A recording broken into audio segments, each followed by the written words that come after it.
gusto ko lang ipakita guys itong aking mulberry. Isa po ito sa mga paborito kong prutas dito sa bahay. Ayan o. Ayan o. Kasi ano siya, ilang beses siyang mamunga sa isang taon. Ayan o, tingnan niyo. Ang dami niyang bunga. Ayan. Green pa lang. Hindi pa siya pwede. Pero may mangilan-ngilan ng pwede. Ayan o. Ayan guys. O. Itasin natin yung isa guys.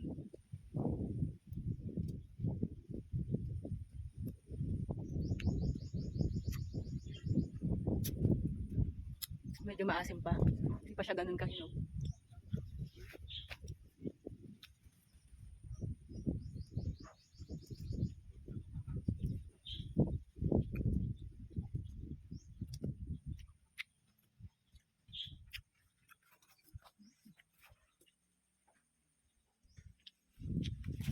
Ito guys, ang dami ang dami niyang bunga.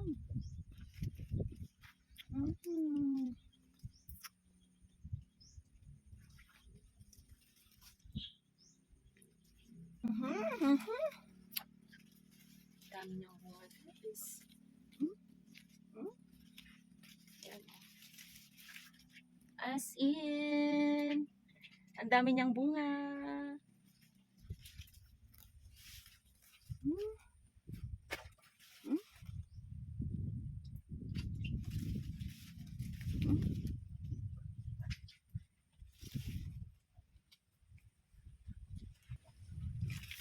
At andito ang aking ambal-ambar.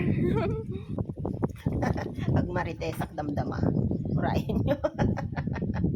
Joke lang. At ayan na nga guys, ako ay may share sa inyo about dito sa aming mulberry. Ito pala yung pinakauna naming tanim na mulberry. Bali 5 taon na rin ito sa amin guys. Dito na rin ako kumuha ng mga cuttings na naibenta ko at naipamigay na rin sa mga ibang kaibigan. 4 na variety ito dati guys, kaya lang ito yung pinaka nagustuhan namin. Bukod sa napakaraming mamunga, malalaki din yung bunga niya. Pero nakalimutan ko na kung anong variety itong naiwan. Galing ito sa isang friend ko, ayan, naparami namin. Isa ito sa pinakagusto kong prutas dito sa bahay dahil marami raw itong health benefits, guys. Kaya may aabangan na naman akong prutas. At pwede pa palang gawing wine ito, guys, pero hindi ko pa na-try. Ang na-try ko pa lang yung jam o palaman ng tinapay. At pwede rin palang gawing tea yung dahon niya, guys. At bukod dyan, mainam din daw na pagkain ng kambing yung dahon ng mulberry, guys. Kaya yung isang friend ko, nagtanim talaga sila ng mulberry para lang sa mga alaga nilang kambing. At isa pa pala guys, nakalimutan ko na.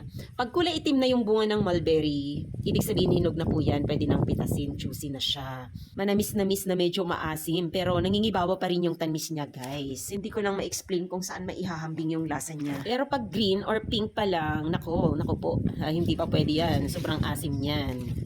Yun lamang po, thank you for watching.